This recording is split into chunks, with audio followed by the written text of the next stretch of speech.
And welcome, dear Shambra.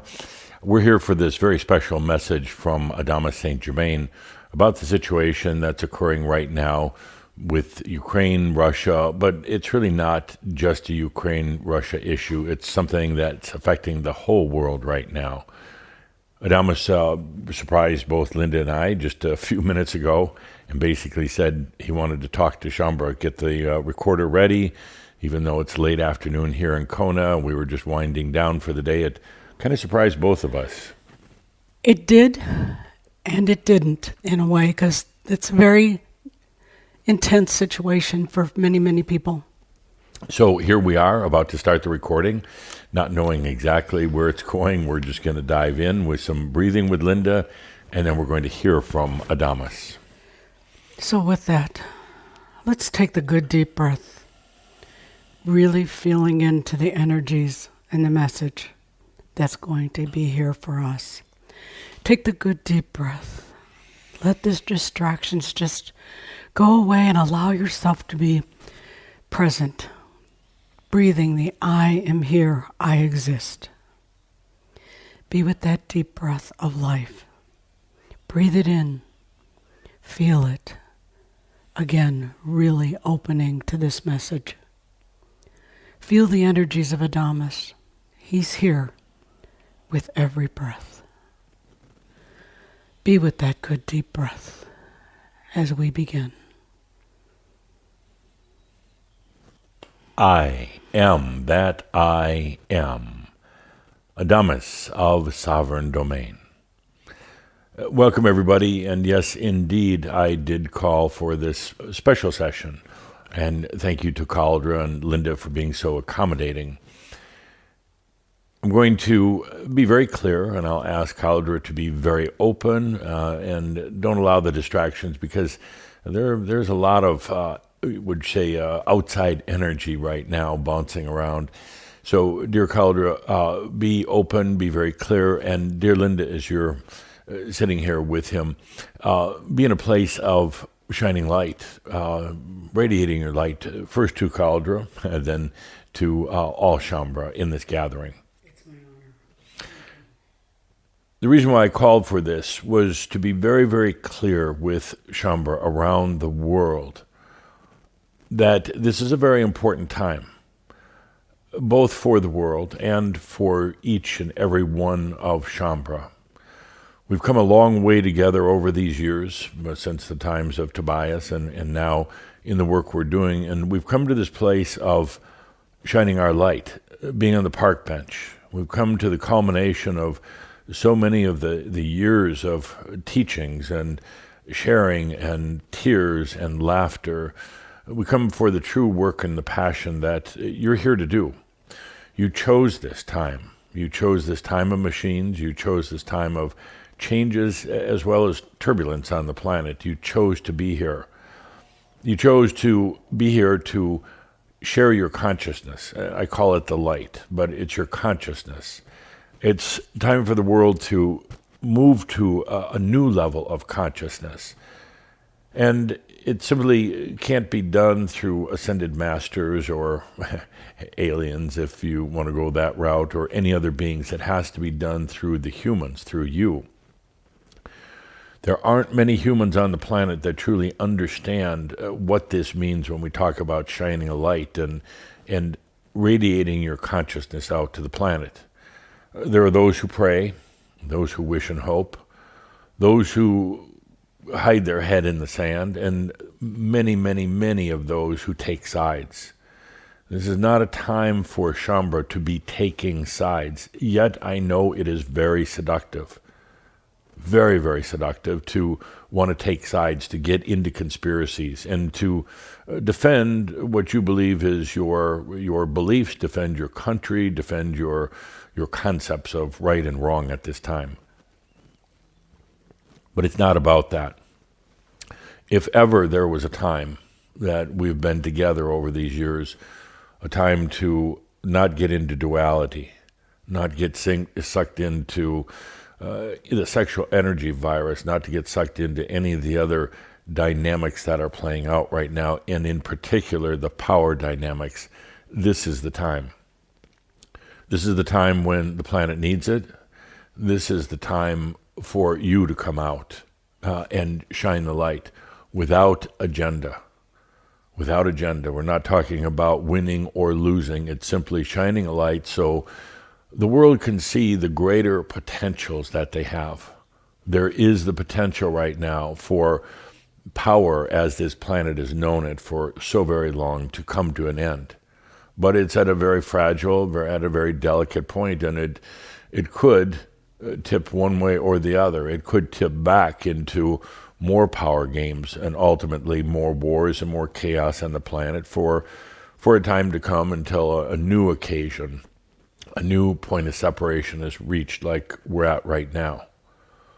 It's so important for Shambhala to look at not just what you see on the surface, not just what you read in the news and not just what you hear in social media. It's so important to look at all of the energy dynamics that are taking place, to look underneath what lies beneath the surface of what's going on, because there's so much right now that most Shambhala simply don't understand. There's a situation right now. It is the power, and I refer to that generically, but power, trying to exert its power, trying to maintain its stronghold on the planet. And power here is not represented by any one person or one country. It is simply power. Power, of course, as you know it, is an illusion.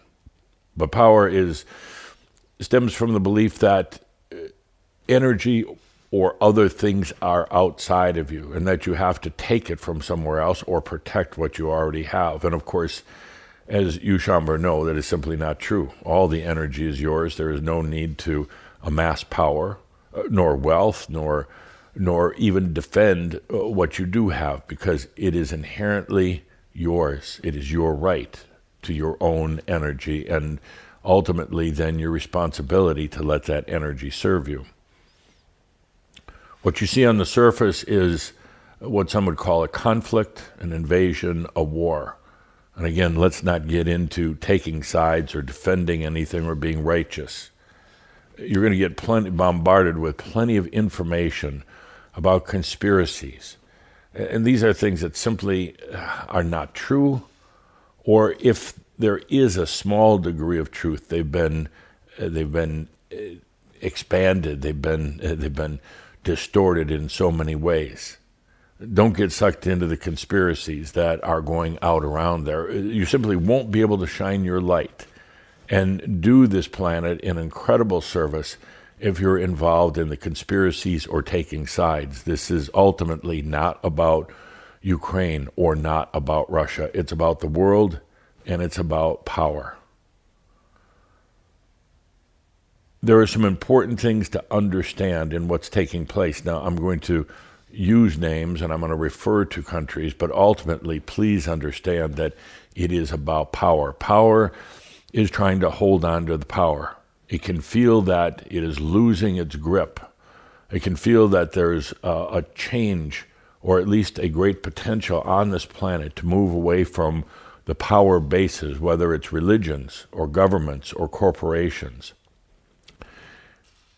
And therefore, it brings power to the center and the forefront right now. And it's being played out through individuals and through countries. But understand, at the core, what lies underneath is simply what I would call the last hurrah of power. It is trying to hold on to what it has and continue on with power. So now, let me get into what else is beneath the surface. I recently talked about President Putin and the fact that he is the reincarnation of Saint Vladimir from Kiev, and that he comes back in this lifetime wanting to regain the sacred site of Kiev and ultimately of Ukraine for the sake of Russia, justifying it by saying that Ukraine is part of Russia, and it's neither here nor there.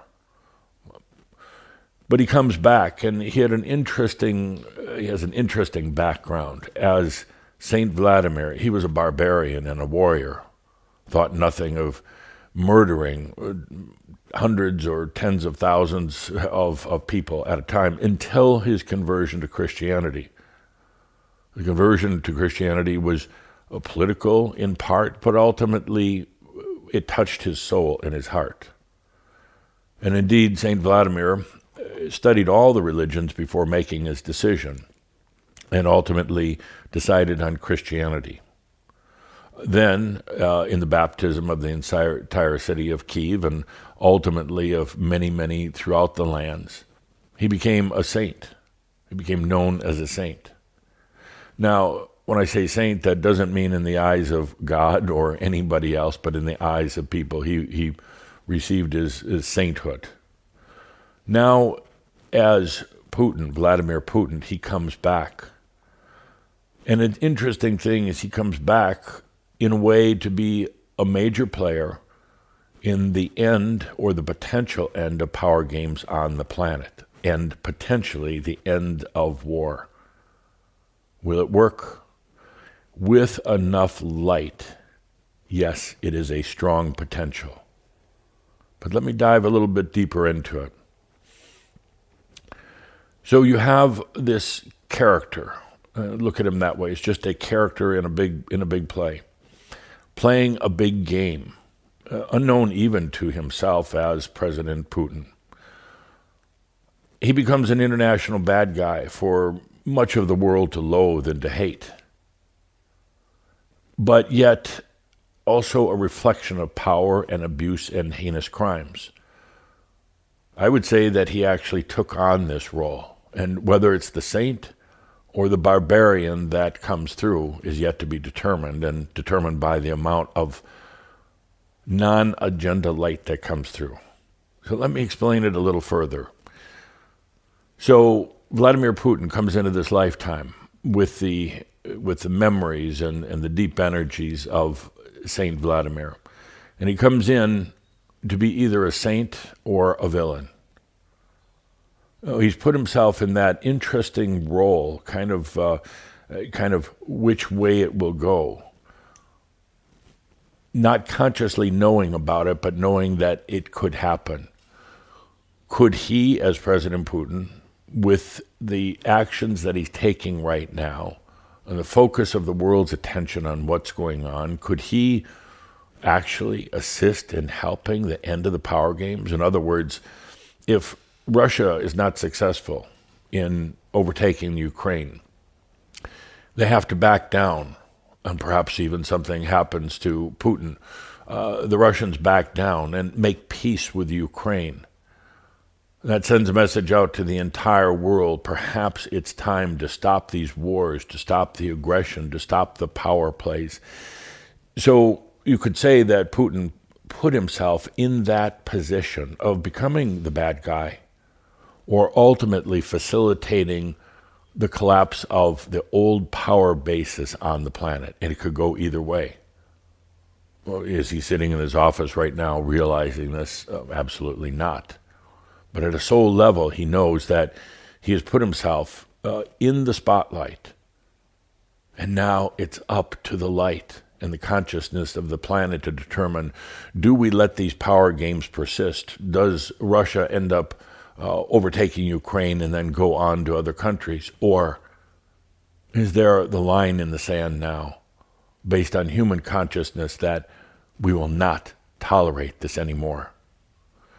So you see, in a very interesting twist on the plot, Putin could actually become the hero in this, knowing that he's putting himself in the position to potentially be defeated, to potentially go out of power and therefore ring the bell across the planet for the end of power and hopefully the end of war. Because, you see, if this doesn't work for Putin, then many other countries and dictatorships and aggressive leaders, those wanting to take over other people and other countries, will realize that their game is up, that it simply won't work. Whether it's caused by overall general public reaction, whether it's caused by corporations and government squeezing the funds and doing things to cut off the trade and therefore harm the economies of this country, perhaps it will send out such a big signal to any other nation, to any other power source, that this simply won't be tolerated. This could trickle down to corporations, to oil companies, to armies, to other countries all around the world. The end of power as it's been known. So you see, there's a beautiful but yet dangerous game being played right now. And it's Putin either continuing as Vladimir the Barbarian or Vladimir the Saint. And again, you can't point fingers at him. He's simply playing a role in all this. By the way, an interesting thing about the name Putin, in Russian, it means the put means the way or the load or the mission. Putin, when put together, has an energetic name of rightful owner of the world or follower of the way. Which way is it going to be for Putin, but really for humanity? Is it going to be the way of the rightful owner of the world? In other words, the old power game, the old control, and the lack of freedom? Or is it going to be the follower of the way in terms of the way consciousness, the way enlightenment, the way the planet, I believe, truly wants to go? All of this is going to be determined in these coming days and weeks and months. The world is at an important crossroad. Putin is playing his role.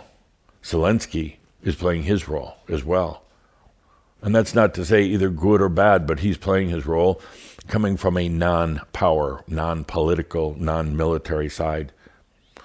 The world is watching to see if he can inspire his people and the world in this rebellion against power. Can he win?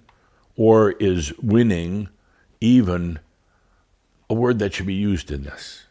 Is it simply the shift in consciousness, the rebellion against power?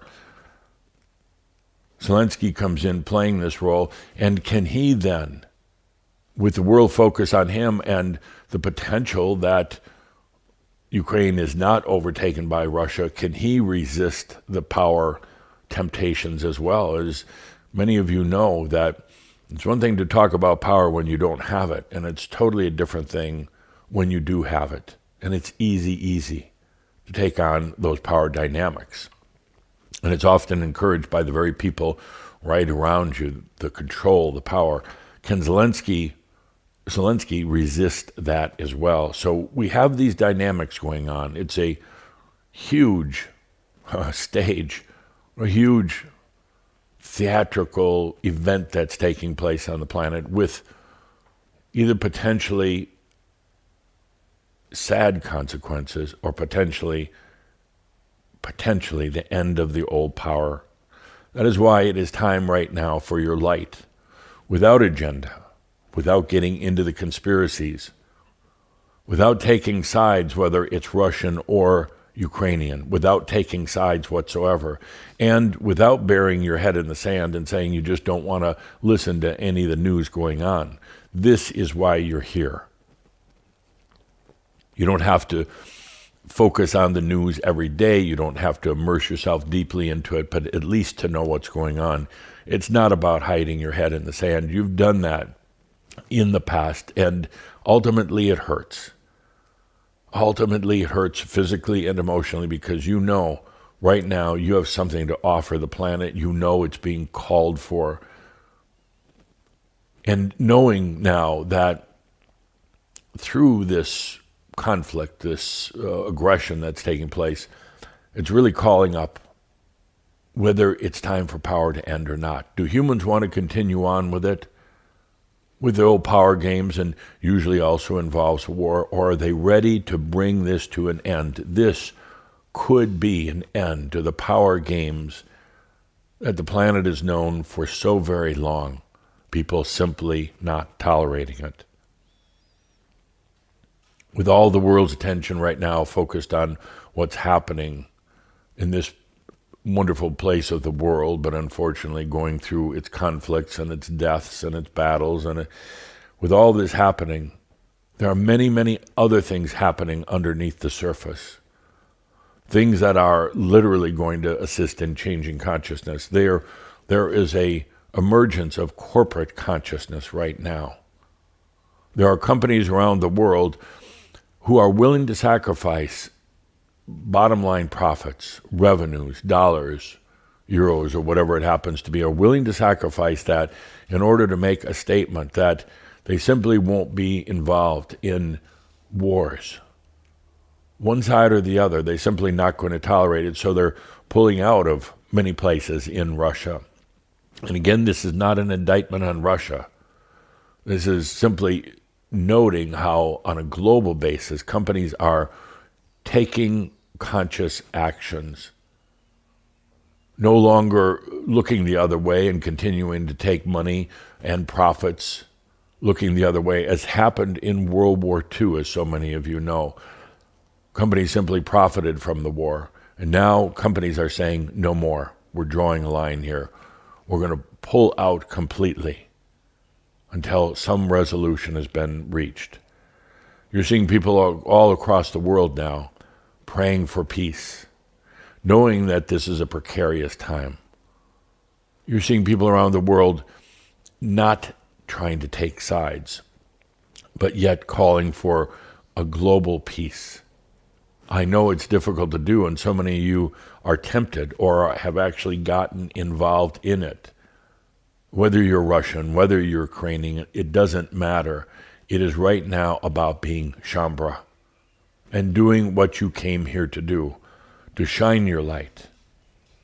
To shine your light, particularly letting it flow to this huge power vortex, and that's all that this ultimately is. If you look beneath the surface, it's not Putin, it's not Zelensky, it's not Ukraine against Russia, it's not about oil, it's not about any of those things. It's not about these biological laboratories and all the other conspiracies. It's not about aliens right now. There was a time when Poland, in particular, was interfered with so much by the alien and angelic beings. And it caused tremendous wounds and suffering in this great land of Poland. But now even the aliens and the nefarious angels cannot interfere. That changed a couple of years ago with the closing of the Order of the Ark. No longer allowing any interference on Earth. It is up to the humans right now. So no more talk about the conspiracies. No more feeding into one side or the other. No more defending even your own country. I know it's your country, it's where you're born and raised, but you are no longer Russian or Ukrainian or Brazilian or American or English. You are Shambra, and it's time to rise up to the occasion. It's time to be clear about why you're here, and this is the most significant event we've had since we started benching. And here we are also in the Art of Benching series. This is the time right now to take to your park bench. Take a lot of deep breaths and let your light shine.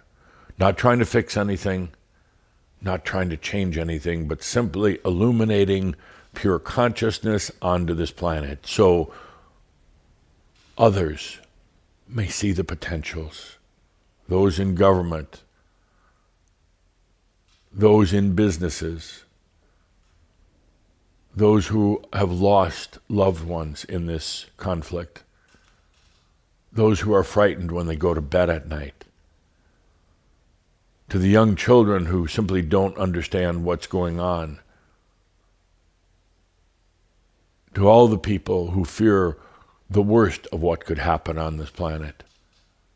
It's time right now to sit on the park bench and radiate your light. This is why you came here. Your light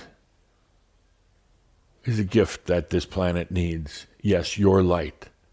And I know so often you think, well, you barely have enough to manage your own life. I'm barely getting by, but watch what happens when you truly shine your light. You'll realize how much you have and what you have to offer. I call upon all Shambhar now to take to the park benches and to radiate your consciousness out onto the planet in the midst of this great and hopefully final battle of power. With that, I am Adamus of sovereign domain. And with that, please allow yourself to take the good deep breath and truly, truly be the radiant being that you are, each of us. Truly feeling out into the potential that this brings. Breathing and allowing that radiance that is almost hard to imagine that we can do this, but we can. Be the radiance. Take the good deep breath. Take the good deep breath. And please be that radiance, that true radiance, that life-changing, world-changing radiance with all that you are, each of us. Each of us.